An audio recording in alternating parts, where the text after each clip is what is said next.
everyone, I'm Shayma Al-Gad. Thank you for watching PNN for Perswade News Network. So today we'll focus on one big event held here in Montreal from the 4th to the 7th of October.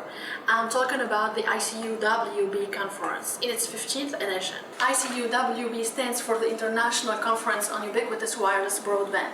It's an international IEEE conference, and that speaks for all. So as enrolled students in the Perswade program, we were in the heart of this event as volunteers helping the organizing committee. I have personally conducted a significant number of interviews with some of the special guests that were present in the conference. We'll be seeing only the interviews, but I have shared with them some funny and wonderful moments, so I feel like I have to thank them all again for their modesty and their good spirit. We will split these interviews according to the panels and keynote speeches that were present in the conference. So the first panel is named Sustainability Through the Ubiquitous Wireless Broadband.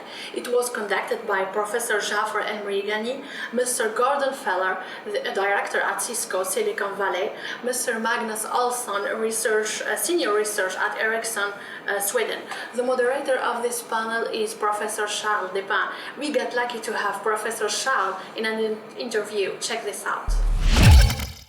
The first question must be about Prompt. Can you talk about it? Yeah, Prompt is actually a research and development and innovation consortium that was created 12 years ago, actually.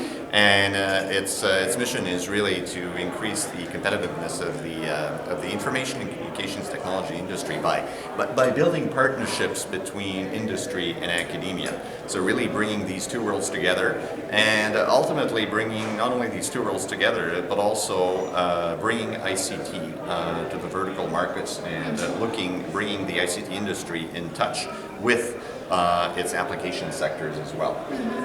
So, okay, so the second question must be related to this event. So, what do you think about the new brand and scope of this event? How is it important for the IEEE community? Yeah, well, it relates a bit also to what I just mentioned about Prompt's mission. Because ultimately, ICT, information and communication technologies, essentially are a tool that are having impact throughout society as a whole. All industry sectors, governments, education, healthcare, everywhere.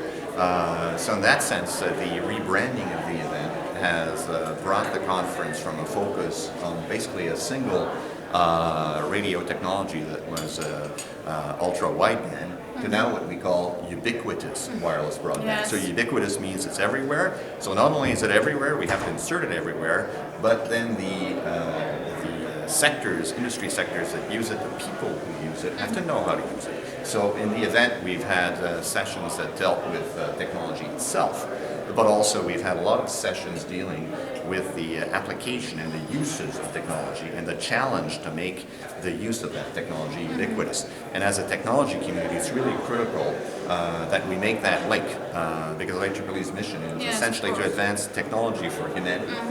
And we do a very good job of advancing technology, but if we want to do the for humanity part, we need to interact with those who use the technology. Yes, of course. So finally, I know that you are the co-chair of the event, but I don't know if you would be able to rate the event, but using a scale from 1 to 10, where 1 means you're very dissatisfied and 10 means you're very satisfied. How satisfied are you fairly with this conference? You have access to so many. Yeah, so. I'm the co-chair, so I'm extremely biased, and I think we were starting with an event that was at best in neutral mode, and now we've rebranded it. And rebranding an event is always a big challenge. So I'll give it. I'm biased. I'll give it a 10. I was really highly pleased with the content, and I do want to mention also that I'm the co-chair, and I had I'm also a co-chair, and I want to take the opportunity to thank Stefan, who showed the general co-chair as well, who showed great leadership in actually leading this rebranding focus, and for the time he spent on organizing the event as well. So I think everyone appreciated the event and the content, the very rich content, and the fact that we actually doubled the attendance to this conference compared to last year speaks eloquently to the success of the rebranding effort that we did. Another interesting panel that we had in the ICUWB is named on wireless techs and applications for smarter operations in confined, remote or adverse environments, earth, space and oceans. The panel was conducted by professors Ali Abedi, Greg Baden, Denis Couillard, Paul Fortier and Mr. Dominique Gauthier. We had two of these panelists with us. Take a look at these interviews. Hello ladies and gentlemen, now I have with me Professor Greg Baden, the CEO of the Penguin Automated Systems. So the first question is why it's called Penguin? It's like the cute bird. Well, it's quite interesting because when we first started the company we were looking for how the new technologies we were putting in for advanced mining were going to get installed, and what we found was that that level of change was a problem. And my partner used an analogy that was around these penguins in Australia. Every day one of the penguins gets out of the water to come onto the beach, and once he goes then two go and then four, and then pretty soon there's several hundred coming across the beach. But as they get closer to the point where the wild dogs are and they have to make a decision, most of the penguins, except for one, go back into the water. And it's only that one penguin that finally, after several times, makes it to the nest. But once they make it to the nest, then all the rest come flocking. And so the technologies in terms of communications and robots we were working on were very much like that in the mining industry. Okay, so now to get more related to this event, actually, so communication systems are related to robotics. How do you think that? How do you think we might have no latency? So we don't have to have this latency, and how to get more bandwidth actually? Well, we started off in the radio systems world, broadband radio, and getting all those in place. Now, several of the problems have led us towards LED communication systems, where we use light and light transfer systems to be able to increase the bandwidth to several hundred megabits per second today, but in the future we think we're going to be above 20 gigabits per second of wireless technology, all localized. Okay, thank you very much, Professor Greg, for being with us. So my last question is how to rate the conference. So using a scale from 1 to 10, where 1 means you're very dissatisfied and 10 means you're very satisfied. How satisfied are you with the whole conference? I think it's been very good. I would put it at an 8 or a 9. Okay, fine. It's very, very good. Thank you very much for being with us. So I have a question for you. What do you think about the cost of the implementation of the communication system? Well, that's a good question, because that's usually something that we as researchers we do not consider. But again, we have to think that these systems will be implemented in harsh environments, and they're part actually of a mining operation, which is usually very costly. And you have also to figure that these systems are used not only for communication, which is an interesting thing, but they can also are a safety feature. They can be used to localize miners. They can be used for monitoring, remote control. So if you take all that into account, probably the cost is not that much important. It's a consideration. You have to try to lower the cost as much as possible. But given the fact that it's a safety feature, I think that the complexity and the cost is well justified in the mining environment. Okay, thank you, Mr. Paul. I have a final question for you. Using a scale from 1 to 10, where 1 means you're very dissatisfied and 10 means you're very satisfied. How satisfied are you with the organization of the conference that you organized? Well, I would say we give it a 7, because actually there were 2 papers that were scheduled at the same time, and I wasn't aware of that, so we had to rearrange the schedule. But otherwise, things go very smoothly, and I think it's quite good. Okay, thank you very much, Mr. Paul. I'm very happy to have you today. Okay. The third panel is also also really interesting on challenges of millimeter wave spectrum in next generation 5G wireless networks.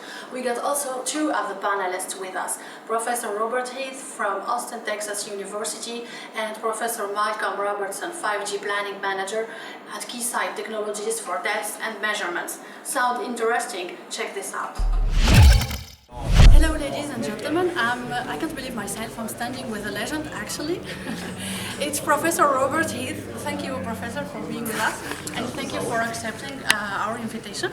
So I have a question for you. So in the last April 2015 you gave an invited talk about millimeter wave massive MIMO at the Brooklyn Summit.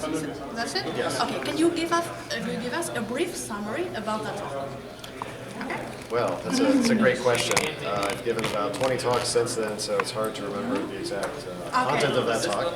But what about millimeter wave and massive MIMO? I mean, the basic idea is that millimeter wave has a very high carrier frequency, and at those frequencies, the bandwidths can be very large. And so with a large bandwidth, we can send a lot of data in the channel. And it hasn't been considered before for applications like in cellular communication. And so in that talk, we were looking at how to use millimeter waves with lots of antennas to support high data rates to multiple users. Okay. So, so thank you very much, Mr. Professor. I won't take any more of your time, but in a scale from 1 to 10, where 1 means you're very dissatisfied and 10 means you're very satisfied, how satisfied are you with this the organization, starting from the... I know that you've been here yesterday only, yesterday. But okay, how would you rate? Let's say an 8. 8, okay, that's perfect for us. Thank you very much. All right, I've thank been you. glad to have you. So I have a question for you. So what are basically the challenges that we have to overcome for the next generation? Next generation of wireless, most people call 5G, as opposed to 4G, which is what we have today, as exemplified by LTE. Well, 5G is such a large change, a fundamental change in the way wireless and networks are deployed. It will affect all walks of life, it will affect all businesses, it will affect how we live our lives, healthcare, security, not to mention just having a better broadband wireless experience. So some of the biggest challenges really are redesigning the networks, redesigning our devices that we use to communicate with the networks. There's a regulatory part of that, which governments and government agencies are going to be involved in. That is not a trivial thing that needs to be done. So these are just a few of the things which are going to be have to be overcome and designed from the ground up to make 5G the reality. Okay, so I won't take any more of your time. I have only one other question. So using a scale from 1 to 10, where 1 means you're very dissatisfied and 10 means you're very satisfied. How satisfied are you with this conference, the organization? What was the scale again? 1 to 10? Yes. Okay, I'd give you a 9.5. Oh, that's perfect. Thank you very much. A former minister was also present at the ICUWB. Mr. Bernard Lord, who served twice as the Prime Minister of New Brunswick, has given a great speech on the brink of transformative changes. I have took advantage from this opportunity to ask Mr. Bernard about the prices of wireless communication here in Canada that I find personally too high, at least for students in comparison with Europe. Let's see what Mr. Bernard said about it. Pays dans le monde. On n'est pas les plus chers, on n'est pas les moins chers. On est à peu près au milieu. Mais là où on est parmi les meilleurs, c'est au niveau des réseaux. Les réseaux sont plus rapides et sont plus robustes et il y a moins de problèmes avec les réseaux. Donc l'utilisateur est capable d'en faire plus ici qu'ailleurs. Donc lorsqu'on compare, les réseaux sont surtout des réseaux LTE, tandis qu'on a plusieurs autres pays, que ce soit en Europe, en Afrique, les vitesses sont beaucoup plus lentes, donc on ne peut pas en faire autant. Si quelqu'un au Canada veut s'acheter un téléphone pour simplement faire des appels et des textos, C'est pas si cher. c'est pas cher. Mais si quelqu'un veut utiliser la pleine capacité d'un BlackBerry, d'un iPhone, d'un Samsung, des nouveaux appareils, là c'est un petit peu plus cher parce que les réseaux permettent d'en faire beaucoup plus. Et c'est un peu la différence entre une Lada et une Lada, un vieil automobile russe et une Lexus. À l'extérieur, ça se ressemble, mais la Lexus est capable d'en faire beaucoup plus. C'est la même chose, les réseaux canadiens. Et les Canadiens préfèrent les réseaux qui sont rapides. Et ça se reflète dans le marché. C'est un marché qui se reflète. Et les marchés économiques varient d'endroit. Ça dépend de ce que les gens sont prêts, ceux qui veulent et ceux qui sont prêts. D'accord. Mais sinon, le marché, il est prêt à supporter d'autres concurrents au niveau télécommunications. C'est ouvert. Oui, c'est ouvert. Il y a eu des nouveaux concurrents qui sont rentrés dans le marché. Il y en a qui ont fait faillite, il y en a d'autres qui se sont fait acheter, il y en a d'autres qui... Donc, il y a à peu près une vingtaine de différents concurrents, mais au niveau national, il y en a 3,5. Au Québec, Vidéotron qui est très très fort et qui est fort seulement au Québec. En Manitoba, il y a NTS qui est très fort à Manitoba, qui sont premiers dans leur marché, mais qui ne sont pas à l'extérieur de la province. Même chose avec la Saskatchewan. Donc le marché varie aussi de province en province. D'accord. Donc voilà, merci M. Bernard. Dernière question, sur une échelle de 1 à 10, combien vous donnerez à cette conférence? Moi je dirais un 9. Parfait. Il faut dire la personne mieux. The co-chair of the ICUWB, Mr. Alex Stefan, has raised the problem of the spectrum between the operators during the last keynote speech. What about the spectrum, Mr. Alex? Operators are spending a lot of money on spectrum auctions, and in the end, they don't necessarily use that spectrum all the time. In 5G, with a denser network with more cells everywhere, there's the potential for smaller cells not to use all the spectrum all the time in lots of cases. So actually allocating the spectrum to a specific operator might be a waste of resources. There might be a lot of opportunities for more dynamic sharing of the spectrum, enabling things like real-time auctioning of the spectrum on a per operator basis, if you want. So if an operator owns the spectrum, he might acknowledge that he's not using part of it for some time and free it for some duration in the future for another operator to use it. And one of the issue with that is actually that you would say guaranteeing quality of service if you're not holding on to your spectrum might be a little bit difficult, but of course you don't need to do this auctioning on the full bandwidth that you're owning. You might just reserve what you need to ensure quality of service requirements for your users and just dynamically sell the parts that you expect not to use. Then everyone would benefit from that because the spectrum would be on average more used, and you would also maximize your benefits because you're opening the door to actually making money out of the customers of the other operators. So it's not for free. The operator won't give his spectrum for free to others. He will sell it. Of course, it's an auction. So you're saying, okay, right now I'm not benefiting from owning that spectrum because it's not used. But here's the problem: if you have two operators that want to buy the same portion of spectrum, how the other operator will serve them? You will choose the operator who will pay more. Well, here there's accessibility when selling. It must be well regulated, even if you have the idea. You know? I mean, the operator that owns the spectrum has full flexibility to do whatever he pleases because it's his property. So in practice, he could have some strategic alliance with certain operators for whom he could have a lower price. He could decide that, oh no, he's playing a fair game with other operators, so its highest bidder will get the spectrum and so on. But actually there's more advanced ways of sharing the spectrum. You could go even further and have the sharing in a even more dynamic way by sharing the spectrum at the scheduler level, where you would have a QoS aware scheduler and you would basically give highest priority to your own users and opportunistically give resources that are not used by your own users to other users. And of course, every operator could do it in such a way that basically there is some spectrum that is always available for you, but whatever is available can be loaned to the other operator. But then you need to put in place a mechanism for money to be exchanged between the operators in a dynamic way. Okay, so finally, use an scale from 1 to 10, where 1 means you're very dissatisfied and 10 means you're very satisfied. How would you rate the conference? How satisfied are you? From 1 to 10. Yes. Well, I'm in a conflict of interest because I'm in the organizing committee, so I actually prefer to leave that answer to other people. The banquet is another interesting part of the ICUWB. It was a luxurious dinner prepared in honor of the very important people attending the conference.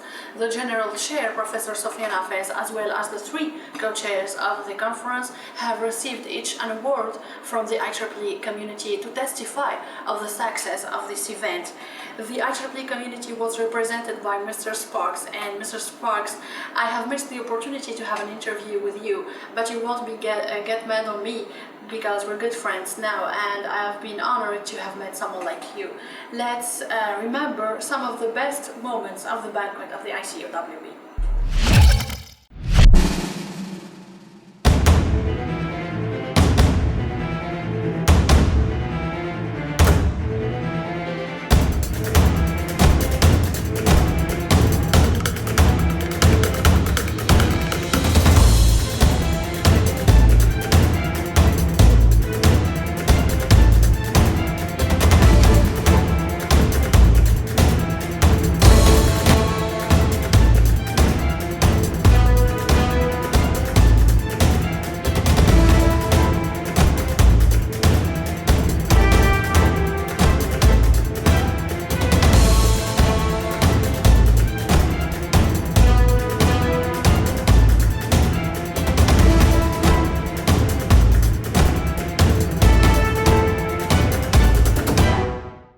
Ladies and gentlemen, we will devote this last interview to the General Chair of the ICUWB conference in its 15th edition.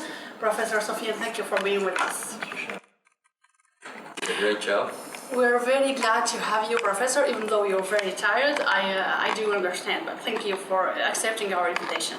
So, Professor, how did you live the experience of organizing such a big event from the very beginning? Oh, it was an amazing experience, unique. I had my concerns, my worries. Yes, of course. But I have the unique chance to have such devoted students. Thank you. Did a fantastic job. Spent sleepless nights preparing everything. Just a couple of days before the conference, but they've been involved from the very beginning. Remember, and you spent sleepless nights just Yes. compiling email addresses just to reach out to as many people as possible. So I'm really happy, so happy. So there are no words to describe the fact that I'm so satisfied, and you make me proud.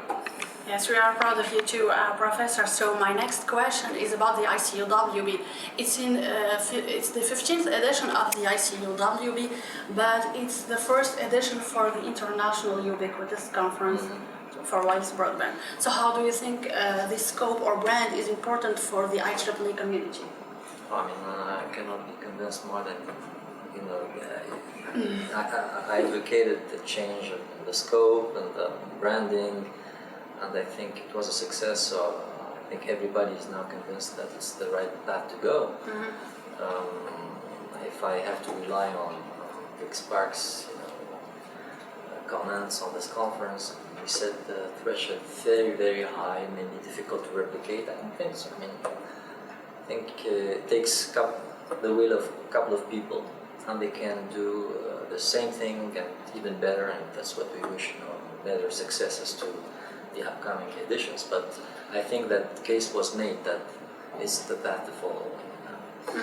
Extending the scope, changing the the way this conference works, emphasizing on not only wireless technologies but applications.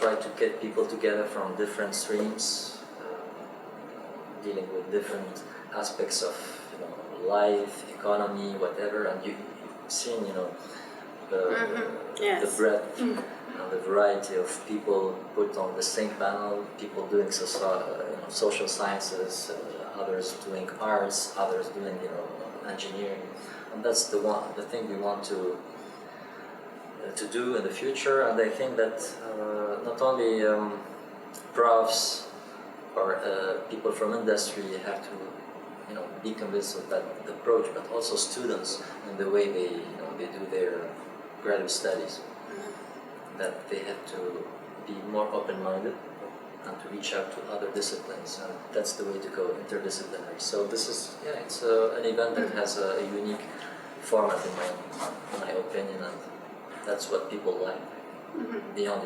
logistics and organization. Okay, so as you are our guest today in Perswade News Network, I can't miss the opportunity to talk about Perswade program. Can you briefly describe this program? Well, I mean, this program was born from the idea that you want to give more to the students, not just business as usual, and try to give students added value training elements that they don't get during normal training courses or during research. And actually Perswade inspired this conference. It's just a pure translation of Perswade's scope and vision, that we don't deal with things with business as usual, and so that's the main objective of this program, is to prepare the future decision makers, the future, the leaders, right? So that's you. That's the next generation of decision makers and leaders. Exactly, that they come up with a new understanding of what's going on, what are the future jobs, what they require, what are the new opportunities, what are the new challenges, what does it take, to be a leader, to change, we talked about transformative change, right? So it's about all these values, about all getting the tools that we need to become the leaders we need in the future. Things cannot be, we cannot keep doing things the same way. Interdisciplinary approach. We need, for instance, to work with people doing social sciences. It has been proved on a couple of occasions, just attending the panels or the keynotes. You need to maybe talk to people doing other things than just wireless or ICT. You might need to talk to and understand what people in health and mining, and transportation, culture. Yeah, exactly. So this is the kind of thing you want students to have, being more open-minded, and understand the future perspectives and opportunities. Professor, the last word to you. Well, thank you, Shayna. Thank you all. I'm proud of all the students. It's been a fantastic experience, a great job done, and there will be other opportunities, Yes, of course. Definitely, and I hope that everybody involved has enjoyed this experience, and will do even better next time, and there are other opportunities for sure. Thank you all. It has been fantastic and amazing. This was the first episode of the first season of PNN Perswade News Network.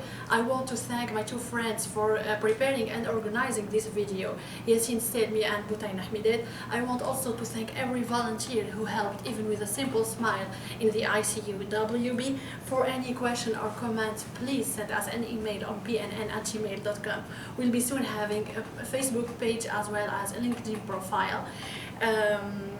I always finish my presentation with a quote. Today I've chosen Theodore Roosevelt's quote, "Believe you can and you're halfway there." I'm Shaiba Algad. Thank you for watching. Goodbye everyone.